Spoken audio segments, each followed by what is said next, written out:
Naiinis din ba kayo kapag nakapanood kayo ng Filipino movie tapos binago nila yung iconic music nila? Actually, itong video na to is specifically for ABS-CBN Star Cinema YT channel. Makinig kayo ah.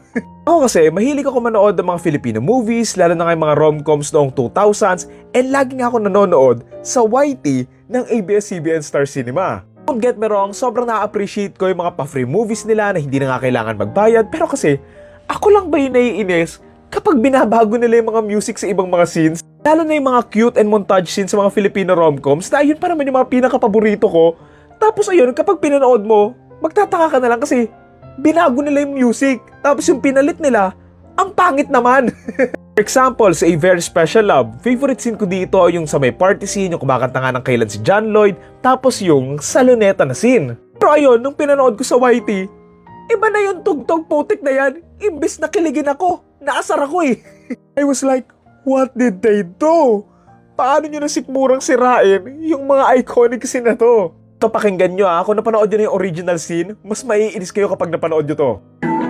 Ayun yung scene oh. Ano yan? Kailan? Ito niya yung pinalit.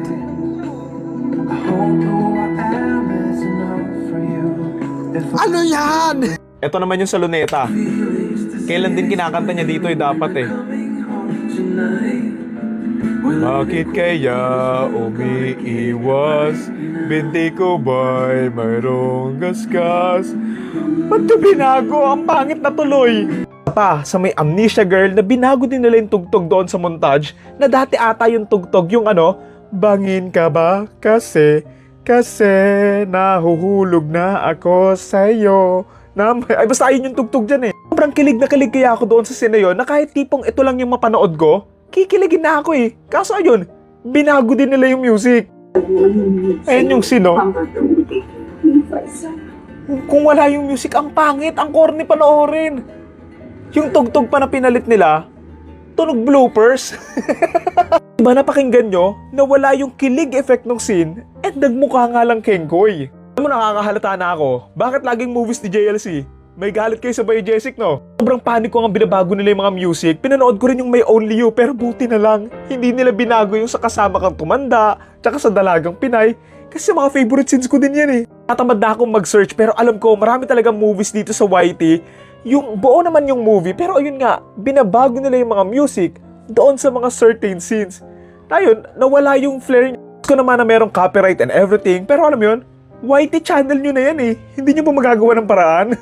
Balikan natin yung A Very Special Love. Since binago nyo nga yung music, mas nabawasan yung effect ng mga cute and magagandang scenes sana. Kung katulad ko na napanood ko nga yung original, so alam ko nga yung kinakanta nga ni JLC doon sa mga scenes na yon, pero paano yung mga first time na makakapanood? Baka mamaya, mapangitan sila doon sa movie kasi nga, hindi nila alam na hindi ayun yung original na audio eh. Pero ang napatunayan din ito, malaki talaga yung halaga ng scoring and music doon nga sa ibang mga movies na tipong kaya niyang baguhin yung buong emotion ng mga scenes kapag pinalitan mo nga lang yung tugtog. Ayan, honestly, hindi ko rin naman masisisi yung ABS-CBN Star Cinema kasi baka natatakot sila magka-violation or ayaw lang talaga nilang magbigay ng pera sa iba.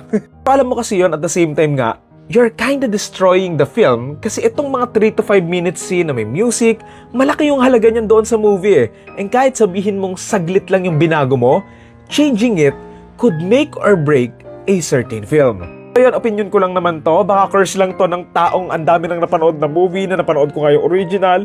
So ayun, ang sakit lang talaga niyang panoorin eh. Lalo na kay Very Special Love. Pero yun lang, thank you.